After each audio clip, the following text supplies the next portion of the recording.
So far we've talking about from Imam Shafi'i, from the students, how the new school, the old school, they preferred the new school. It comes about, and now we have an emergence of the Iraqi school and the Khurasani school. Ahsant. Now we are having the stage of the Tahrir. Now we're going to see, okay, look at the mas'ala of the madahib, and then now we're trying to make some additions. We're going to try to condense them so that it can be a little bit digestible and implementable easily, right? Now there's an effort again to merge the two schools. And what are these two schools? What are the two schools? Iraqi and the Khurasani school. Ahsant. The person who initially tried this effort was Abu Ali as-Sinji. Right? Abu Ali as-Sinji, he actually studied with two people who are famously known for both Iraqi, al-Isfaraini, and the Khurasani al-Marwazi. But he himself, he is from the Khurasani school. Okay? He himself is from the Khurasani school because he already is familiar and exposed to the Iraqi school and the Khurasani school. He is trying to what? He's trying to, you know what? He's going to try to merge the two schools. He's going to try that. Is he going to be successful? Somewhat. But not as it will come later. Some people who actually put the effort, and they're actually the people who we can pinpoint and say, okay, this is in the individual who actually he's behind merging the two schools. Abu Ishaq al-Shirazi.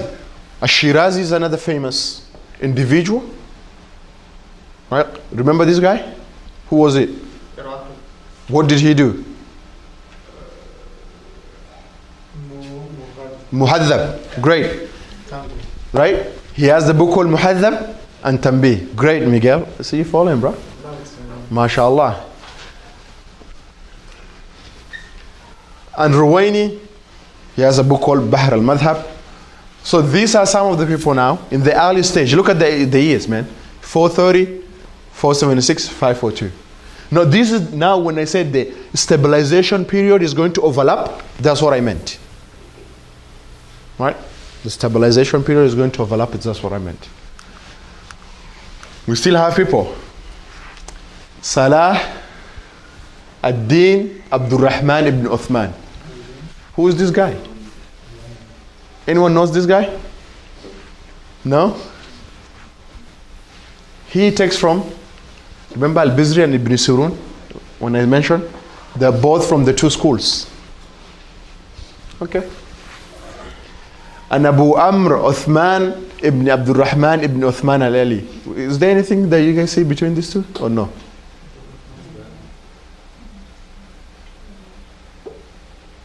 Just look at these two names. Oh, is he his son? Who is the son? The second one. Great. Do you know who this guy is?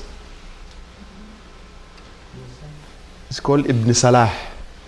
Sounds familiar? No? Okay. Ibn Salah is the teacher of some of the great muhaddithin. And Sheikh mentioned last time in the hadith class. But anyways, ala kulli hal. So Ibn Salah, he's a famous guy who writes Alfiya of a hadith, 1,000 line of poem, right? That's right? Poetry. Okay, yeah. 1,000 line of poetry on the sciences of hadith. And he's called Ibn Salah. Ibn Salah. He has a book called Adab al-Mufti wal-Mustafti. And what this book is actually an explanation of one of Ghazali's book called Al-Wasit. You guys remember Al-Wasit? It was Al-Basit and Wal-Jiz. Alhamdulillah, man. Alhamdulillah, people are following me. Great. Al-Khulasa. Great. So he writes a book, Adab al-Mufti wal-Mustafti. The etiquette of the person who gives the legal rulings and the person who was asking for it. And then now we have the Shaykhain. And these two people are actually the people who are responsible for the complete margins of the two schools. The Shaykhain are the people who are going to be responsible for the complete margins of the school. They will do something called tarjih. What is tarjih? Tarjih is taking an option, you assess the adillah. What is the adillah? You assess the evidence, you weigh them, look into them, weigh them, and you say, you know what? This is the most preferred answer or the most preferred product because of we've weighed it, we've examined it, we've learned about it, and we'll say, okay, we will choose this over this. Everyone gets me? And who are the shaykhain?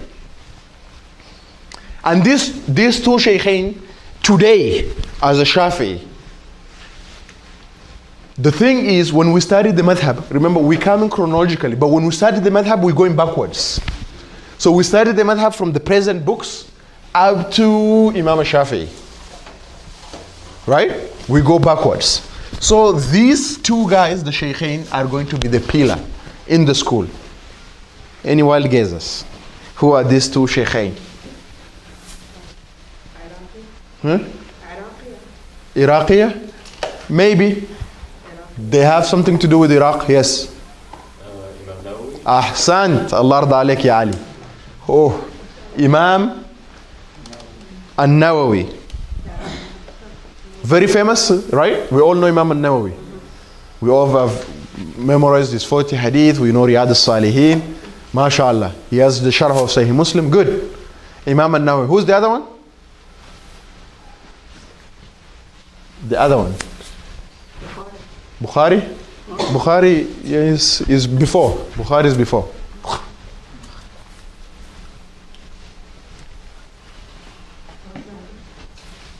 So, it's called Abu Zakaria Muhyiddin Yahya bin Sharaf. You know who this guy is? Anyone knows who this guy is? Abu Zakaria Muhyiddin Yahya bin Sharaf. That's Imam al-Nawawi. Right? That's the name of Imam al-Nawawi. Right? So Imam al-Nawawi, he has a famous books that we still have them today. He has Minhaj al-Talibin. It's the highest matan that you can study. The text, meaning the textbook of the school that you can study. So as a Shafi'i, the text that you are going to study in the advanced level is Minhaj al-Talibin. And he has a book called Rawdat al-Talibin in print, about 6 volumes.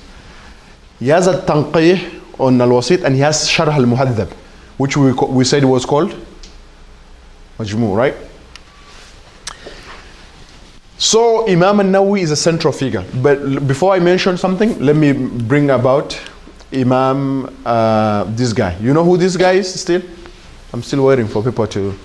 There's Nawawi and this other guy. He's called Abu al-Qasim Abdul Karim Ibn Muhammad Imam al-Rafi'i. Right? Al-Nawawi and al-Rafi'i. So Imam al-Nawawi and al-Rafi'i, we call them shaykhain, the two sheikhs. He has a book, Sharh al-Kabir on al-Wajiz and al-Saghir on al-Wajiz, but the most essential book of Imam al-Rafi'i is called al-Muharrar. So as a Shafi'i, the books that you have to in the library, if we said al-Mukhtasar al-Muzani, Mukhtasar al-Buwaiti, right? And Nihayat al-Matlab of Imam al-Juwayni. Imam al-Ghazali's either of the books, either al-Wajiz or, right? Any of the books, preferably al-Wajiz.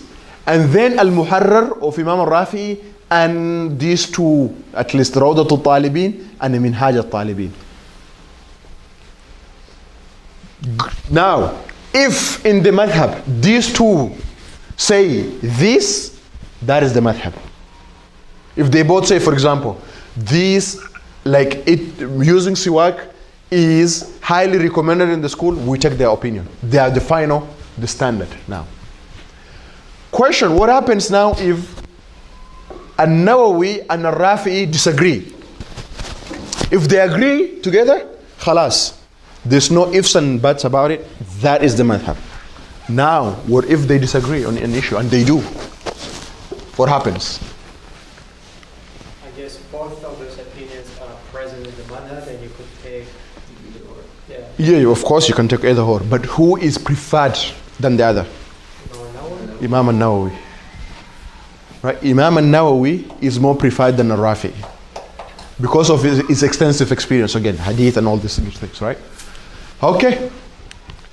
Al-Muharrar, Rawdat al-Talibin, Al-Majmu' Sharh al-Muhadhab, and Minhaj al-Talibin.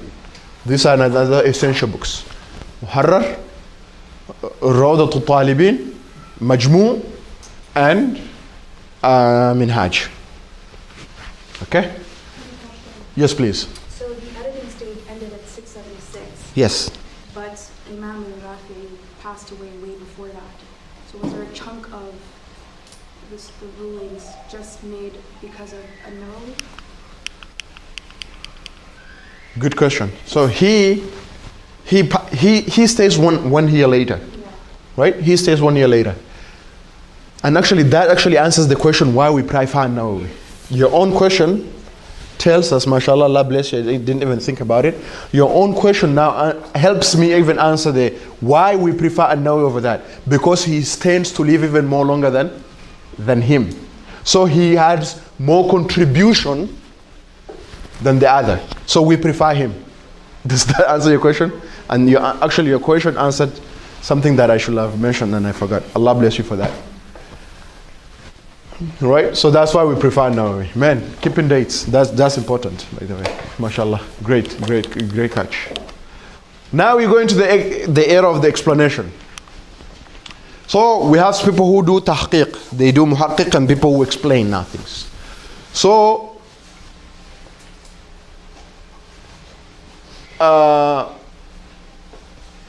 we have people like another Imam Rifaya. This always confuses me because of Imam Rafi'i and Imam Rifai. It always confuses me. I always like to call him Abu Abbas. So Abu Abbas is the teacher of Taqiyuddin al-Subki. And Taqiyuddin al-Subki is a famous, right? We all know Imam al-Subki. So what happens, Imam Shaykh al-Islam ibn Taymiyyah, he says, Abu Abbas had the nuqul, meaning that the nuqul are the plural of naql, which is reports, opinions, anything that you transmit, of the Shafi'i school dripping from his beard. Meaning that this guy knew what he was doing, man. He was on top of his game. Right? You talk about Michael Jordan? There you go, bro. It's the Michael Jordan of the school. Right? And we have Ibn Attar. Ibn al-Attar is a famous hadith scholar again. One thing that Shaykh mentioned last time is a lot of scholars of the hadith are what? The Shafi'is. And we're actually presenting the same thing right here. Most of the scholars that we're mentioning are they're very involved in hadith. Right? Ibn Attar is a student of Imam al-Nawawi. Right? And he actually takes the position of Imam al-Nawawi. Ibn al-Subki. So this Ibn al-Subki, he remember when I said al-Majmu' was not finished by Imam al-Nawawi? He tries to attempt to finish it. And he himself doesn't too. He has an explanation on al-Minhaj of Imam al-Nawawi. It's called Ibhaj. And he is famously known for this. He has a book on fatwa. That is what he's famously known for. This and his contribution to Al-Majmu'. Great. He is the father of now Ibn al-Subki, Ibn al-Subki is known for his Tabaqat al-Shafi'iyah. So in another genre of books is the books that tells us the history and codifies the biography. The biography of the school. So we have Tabaqat al-Shafi'iyah, we have Tabaqat al-Hanabila, Tabaqat al-Malikiyah, Tabaqat al-Sufiyah, right? We have all these things, Tabaqat, right? So this Tabaqat is a genre of books that tells us the history of the people of that school. So he is known for that. And actually, a lot of these resources, I take it from that. All these jargons that we've been speaking about, my main reference was Ibn Subki. We have Imam al-Isnawi, right? Very famous Imam, who actually has a book called Ashbah al-Nadhair. Right? This is an Usul al-Fiqh book. And then Imam al-Suyuti again has another Ashbah al-Nadhair, which is a very essential book in the qawaid of the fiqh. The qawaid, the principles of fiqh, right? We have Idrīs al-Bulqīni. Imam al-Bulqīni is very essential. A lot of the asanid of the Shafi'is goes through Imam al-Bulqīni. Right? Even my Shafi'i school chain goes through Imam al-Bulqīni. It's very, very. We have a Zarkashi. All those people are good people that we mentioned. Ibn Mulaqin. Ibn Mulaqin is another scholar of hadith. Right? Ibn Mulaqin, he has takhrij. What is takhrij? Takhrij is you go through the books and you try to look at the hadith that they bring, and you try to bring, like, you try to authenticate it, and you try to bring supporting evidences on that. Like he said this, and he used this hadith. Okay, this hadith is in Bukhari, and the chain is this, and this is its grading. And he's going to explain about that. So he does takhrij on al-Muḥaddab. Al-Muḥaddab is book of man, or is the book of who? Huh? An-Nawawi. And al-Wasit is the book of who? At least you know al-Wasit, man. Al-Ghazali, great. And then we have, this is actually a mistake, al-Iraqi. Al-Hafidh al-Iraqi is called Hafidh al-Asr. This guy, you remember people actually like to say this. Oh, you know al-Ghazali is Ihya, is full of weak hadith. You've had that statement before? That's a very ignorant statement. You know why? Because Imam Hafidh al-Iraqi came and cleaned up Ihya. And he has a takhrij on al-Ihya. So when somebody says, oh, right, Ihya, again, it's filled with weak hadith. But the problem is not for you. That's okay. We can say, okay, it's filled with weak hadith in Ihya. Good. But somebody saying, you know what, let's throw away Ihya because it's filled with weak hadith. That is a very ignorant statement, because you're going to throw the baby with the bathwater. When al-Hafidh al-Iraqi came to clean that, you guys remember this guy, man? Al-Hafidh Abu Fadl Shihab ad-Din Ahmad bin Hali. This guy? You guys know this guy? You all know this guy. This guy is called Ibn Hajar al-Asqalani. Now you guys know? Ibn Hajar al-Asqalani, his teacher is al-Bulqīni and Ibn Mulaqin. And he has a book called Bulugh al-Maram, and I'm sure all of you know about it. Bulugh al-Maram is essentially a book of hadith that is chaptered according to the chapters of fiqh for the Shafi'i school. It just brings a hadith according to the chapters of fiqh. Now we are entering into the last stage of the commentary stage. We have Sheikh Zakaria al-Ansari. We call him Sheikh al-Islam. If you hear Sheikh al-Islam in the Shafi'i books, you know that Sheikh Zakaria al-Ansari. Yeah. He is a student of Ibn Hajar al-Asqalani. Is again, all of these people from Al-Hafidh al-Iraq, all of these people, Ibn Hajar al-Asqalani, Sheikh al-Islam, they are all Azharis. They studied in Azhar. Egyptians, they studied in Azhar.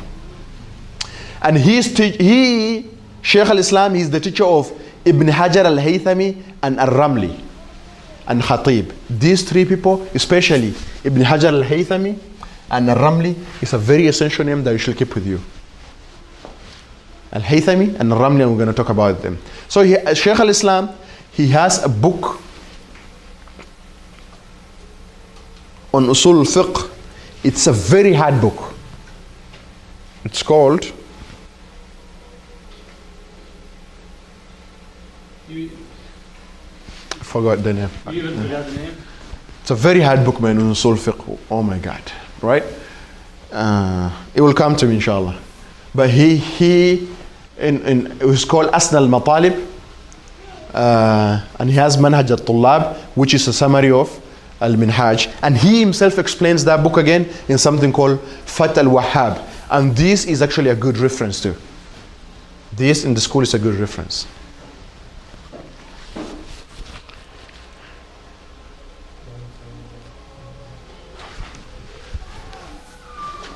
Yeah.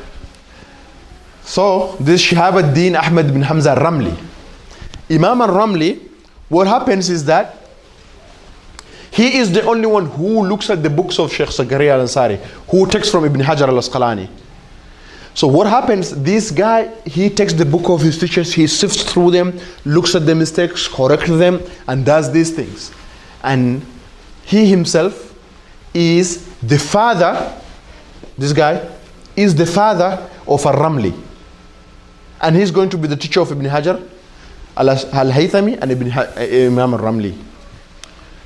Okay, let's talk about Imam Ibn Hajar al-Haythami. Ibn Hajar al-Haythami is a very essential Imam. Meaning that, so we have two layers in the madhab. After all those Iraqi business, we said who condensed the madhab? We say Shaykhain. And that was Imam al-Nawawi and Imam al-Rafi'i. When Imam al-Nawawi and Rafi say something, boom, done, and we prefer Imam al-Nawawi over the other. After them, now there's new things that come about, there's new editions and stuff like that. If they missed anything, who is going to now clean up and make that edition? One of them is called Ibn Hajar al-Haythami. And the other one is called Imam al-Ramli. So Imam al-Ramli and Ibn Hajar al-Haythami, when they say something after al-Nawawi and Rafi, that is the madhab. Al-Haythami and al-Ramli, when they say something, that is the madhab. If they disagree, now the people of the Egyptians will prefer al-Ramli, and the Yemenis and the people from the Hijaz, they will prefer Ibn Hajar al-Haythami. Why is that? Why is that? Because of some of the students of al-Haythami went to Yemen. Okay. And they spread the knowledge there. But that's not the only, that's what they say, but I don't think that's the only reason. I think what they have more access to at that specific area, then they tend to prefer that. Okay? The main book that they go to is Tuhfatul Muhtaj of al-Haythami and Nihayat al-Muhtaj. So these two books are very essential books when we talk about fatwa in the school. We call al-Ramli Shafi'ī Saghir. Nihayat al-Muhtaj.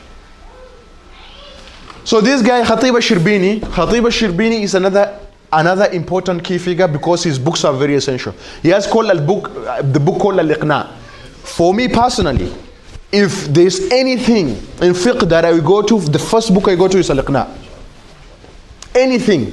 I have issues in fiqh. The first book, my first stop is al-Iqna'. My second stop is Hashiyah of Imam al-Bajuri on Matn al-Ghaya Taqrib. Al-Iqna' is a very essential book for the Shafi'i student. And Mughni al-Muhtaj. All of it is a must have as a Shafi'i student of knowledge. Right? So, Tuhfat al-Muhtaj, Nihayat al-Muhtaj, Mughni al-Muhtaj, and al-Iqna'. These especially, this is in 3 volumes. I think it's in 5. Yeah. But this is a very essential. Alright? If you want to see something clarification, this is the first stop. Okay? Inshallah. And now, that brings us to the conclusion. And I know it's a lot of information. The thing is, don't worry about the information. Just worry about the effort that is being put for us now to say, okay, we're starting what? We're starting the Shafi'i school. When now we're starting the Shafi'i school, what are we studying? We're studying the reduction understanding of all of those Imam, especially Ibn Hajar al-Haythami, Imam al-Ramli, al-Nawawi, and al-Rafi'i. 4 people. We've condensed it. There's a lot of names that this Imam al-Suyuti, a lot of people that you guys know are Shafi'is. But I just left it that. And now for our class, these are the texts that we're going to use. We're going to use a book called Muqaddimat al-Ḥaḍramīyah and a book called Safīnat al-najāh. Are these online? Huh? Are these online? Yeah, you can find them online. I think they're translated too. Okay. Yeah. But these 2 are the books that I'm going to reference it, and everyone is like, yes, finally, we're done. If there's any questions, What was the now books called again? they're called Safīnat al-najāh, and the book of Sheikh Zakaria al-Ansari of Usul Fiqh is called Lubb al-Usul. It came to my mind. It's called Lubb al-Usul. Safīnat al-najāh. Lubb al-Usul is the difficult book. And we have a Shafi'i group. If you want to join the group, ahlan wa sahlan wa marhaban bikum. There is the QR code.